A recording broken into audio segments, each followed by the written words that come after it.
반갑습니다. 우영우 투나무 위키 여담으로 정명석이 손해의 법리적 개념을 모른다고 오해한다. 정명석이 손해에 대해 설명하고자 손해가 뭘까라고 질문하는데 영우는 이를 몰라서 묻는 것이라 오해해. 명석에게 변호사 생활을 그렇게 오래 하고도 손해가 어떻게 나눠지는지 모르셨습니까? 라고 묻는다.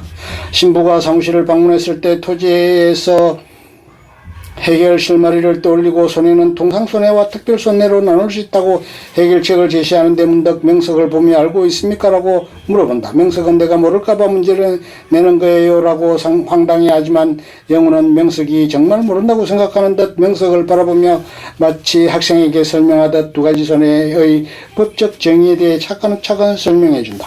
이후 30만원짜리 코스 요리집의 회식에서 우영우는 늘 그렇듯 내용물이 잘 보이는 김초밥을 먹는다. 그리고 깨알 관전 포인트 안선영이 건배 제의를 하고 난 뒤 컵을 주의 깊게 보면 모두 짠을 하지만 우영우는 거리가 멀어 혼자서 언을 뻔한 것을 이준호가 키치하여 짠을 시원하게 해준다. 그리고 행복해 보이는 잔잔한 웃음을 보인다.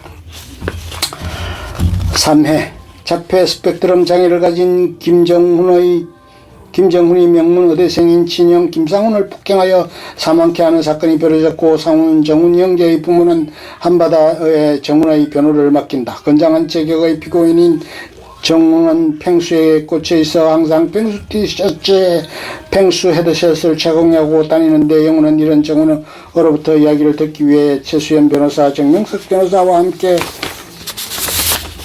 정훈이 좋아하는 펭수를 따라하며 춤추고 노래하기도 했다.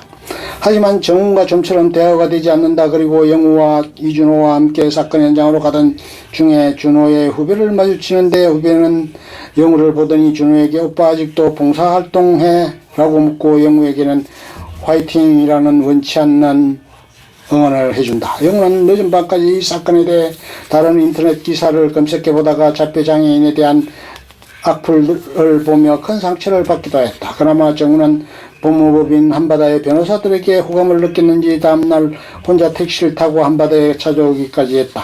그러나 그는 택시 요금을 지불할 줄 몰라서 택시기사와 한바다 앞에서 실랑이를 벌였고 마침 일행과 함께 점심을 먹으러 나왔다가 그 광경을 목격한 영우는 다가가서 택시기사를 몇 분이고 도와주려 했다. 그러나 택시기사는 우영우의 위아래를 훑어보고 당황하다가 정명석 변호사가 다가오자 그에게 도움을 요청했고 정 변호사로부터 택시비를 받고는 떠난다.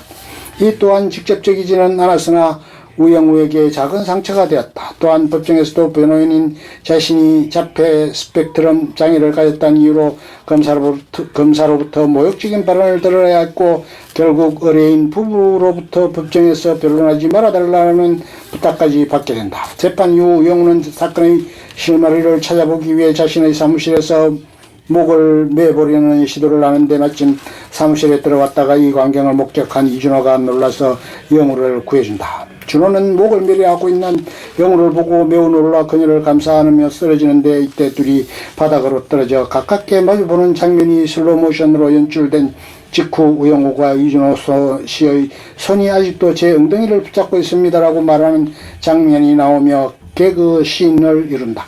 아무튼 직접 당시 상황을 재현해본 영우는 정훈이 형 상훈을 폭행하여 죽인 것이 아니고 목을 메어 자살하려 시도하던 형을 구해주려 한 것이었다는 사실을 알아낸다.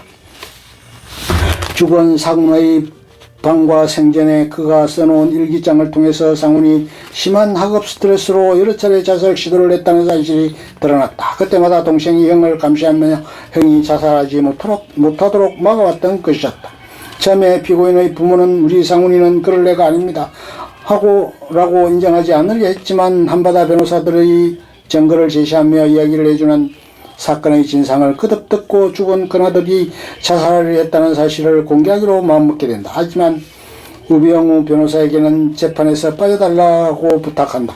워낙 지능이 높고 본인이 자폐 스펙트럼 장애를 갖고 있다는 것을 잘 알고 있는 우영우는 본인이 피고인에게 도움이 되지 못한다고 판단하여 결국 변호사를 그만두려고 한다. 홀로 사무실에 돌아와 상자에 본인의 물건을 담으려 퇴사 준비를 하고 했고 3회 초반 문 앞에 붙여진 본인의 자랑스러워했던 변호사 우영우 명패도 떼어낸다. 이 회차가 상당히 의미 있는 이유는 우영우처럼 천재적인 능력을 가진 자폐인이 아닌 자폐인이 등장했기 때문이다. 자폐의 진단명이 자폐증에서 자폐 스펙트럼으로 확대된 이유도 자폐를 가진 이들의 특성이 매우 다양하기 때문인데, 주변 사람들은 영우와 같은 자폐를 가졌기 때문에 피고인 김정은을 잘 이해하리라고 생각한다. 그러나 우영우와 김정은은 서로 다른 특징을 보이며, 이 때문에 우영우와 김정은은 비자폐인과 자폐인만큼이나 서로 다르다.